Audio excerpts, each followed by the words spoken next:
Bom, e a partir desse momento a gente vai observar que o Exército Vermelho ele vai criar uma estratégia de guerra para vencer o Exército Branco. O nome dessa estratégia de guerra ela era chamada de comunismo de guerra. O que significa o comunismo de guerra? Para vencer a guerra, Vladimir Lenin, que liderava o partido do Exército Vermelho, o partido dos bolcheviques, a gente vê que ele vai criar essa estratégia chamada de comunismo de guerra, que ele fazia o quê? A gente vai observar que uma estratégia para vencer as forças da oposição que causou a morte de milhões de pessoas.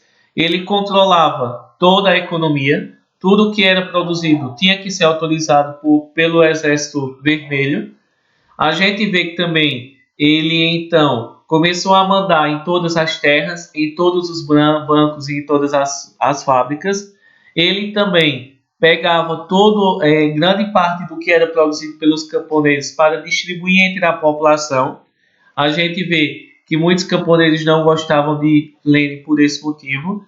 A gente vê que também ele vai criar tribunais para julgar pessoas que eram contra o Exército Vermelho. A gente vai observar que esses tribunais eram, por exemplo, para julgar e perseguir qualquer pessoa que era contra o Exército Vermelho. A gente vai observar que vários jornais foram proibidos e também muitas pessoas acabaram morrendo e sendo perseguidas porque eram contra o socialismo na Rússia. Então a gente vê que o comunismo de guerra vai ser uma fase, uma estratégia que o Exército Vermelho criou para se manterem fortes, se manterem unidos e acabarem vencendo o Exército Branco. Essa fase do comunismo de guerra, onde o Exército Vermelho, onde o Partido Comunista, o Partido Socialista da Rússia, usou para vencer o Exército Branco, não foi muito legal, mas naquela época foi necessária, porque mesmo ele era muito autoritário, ele controlava tudo o que existia lá na Rússia, mandava nos bancos, na economia, nas fábricas, nas terras. A gente vê que ele também pegava parte dos alimentos que pertenciam aos camponeses. Então a gente vê que foi uma estratégia que eles utilizaram para manter que todos então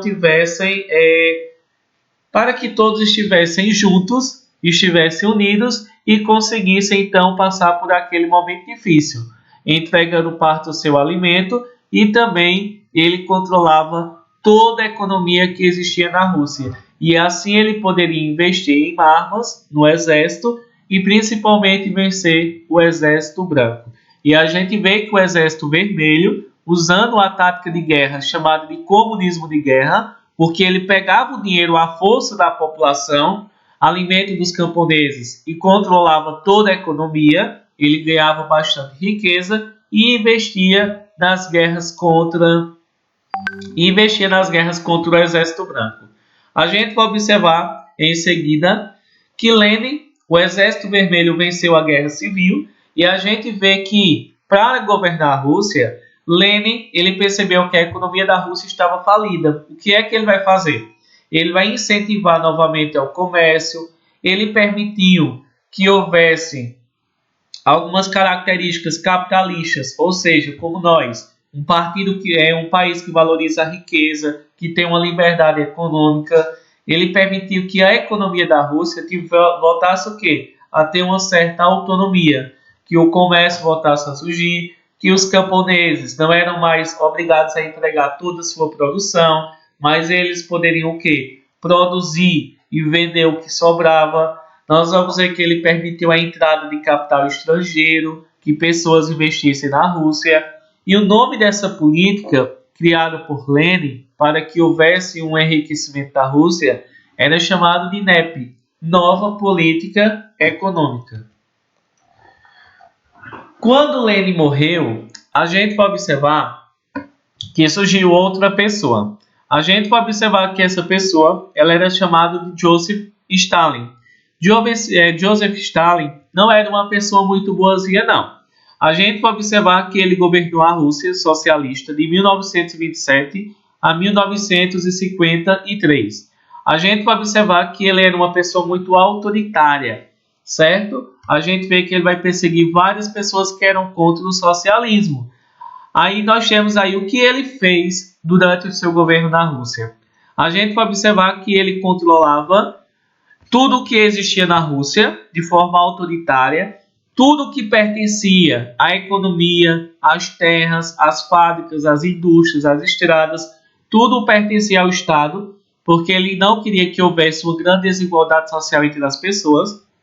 Então ele controlava tudo.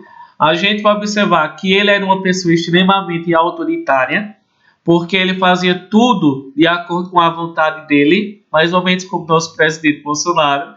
A gente vê que ele queria que as pessoas cultuassem, tipo Babaciele. Nós temos aí o culto à personalidade. A gente vê que ele também vai fazer uma grande propaganda do seu governo, dizendo que o seu governo era bom. Nós vamos ver que também ele vai perseguir pessoas que eram contra o seu governo, vai perseguir pessoas que eram religiosas, porque quem é comunista ou socialista não acredita em Deus. A gente vê que ele vai formar um exército para lhe proteger e principalmente a gente vai observar que ele impôs a censura, ou seja, ele proibia jornais, revistas de falarem mal dele. E a gente vai observar que existem 3 pontos que nós temos aí à esquerda de vocês, que são característicos do governo de Stalin. Primeiro, ele fez a coletivização de terras, ou seja, tudo que existia na economia da Rússia era controlado pelo Estado. Ninguém tinha mais, era dono da fazenda, ninguém era dono da fábrica. Tudo que existia na Rússia pertencia ao Estado russo, pertencia a Joseph Stalin, certo? É como Cuba, tudo pertence à família, então, que a gente vai observar, a família Castro, de Raul Castro, que governa atualmente. Nós vamos ter, então, a família Castro, que representa o Estado, são eles que governam e são eles que dividem a riqueza entre a população. A gente vai observar, então, que a coletivização de terras, todas as terras pertenciam a Joseph Stalin, que era o chefe de Estado e de governo lá da Rússia. Ele, então, industrializou. Um ponto positivo dele foi que ele industrializou a Rússia e a Rússia começou a se tornar uma grande potência industrial. Porém, além dele pegar à força as terras dos camponeses que tinham que pegar suas terras a ele, ele também começou a perseguir tanto os camponeses que não queriam entregar suas terras a ele, como também ele perseguia qualquer pessoa que era contra o seu governo. E ele mandava, pessoal, qualquer pessoa que era contra o seu governo, a gente vê que ele então mandava essas pessoas para um local que era como tipo o local onde eles iam trabalhar até morrer. Esse local, ele era chamado de gulags, ou gulags. A gente vai observar que os gulags, o que era isso?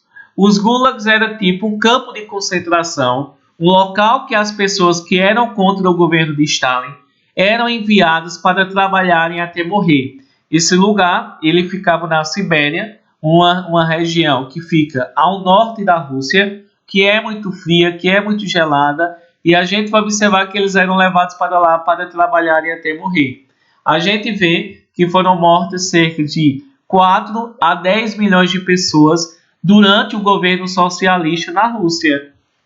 Então a gente vai observar, pessoal, que o governo de Stalin ele foi bom para a economia, a Rússia cresceu muito a sua indústria, porém, Joseph Stalin ele era autoritário, ele era totalitário e ele também acabou perseguindo muitas pessoas que eram contra o seu governo.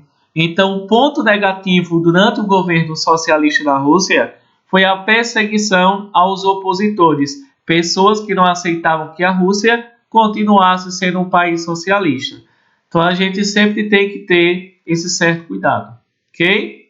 Pessoal, qualquer dúvida eu estou à disposição para tirar dúvidas de vocês.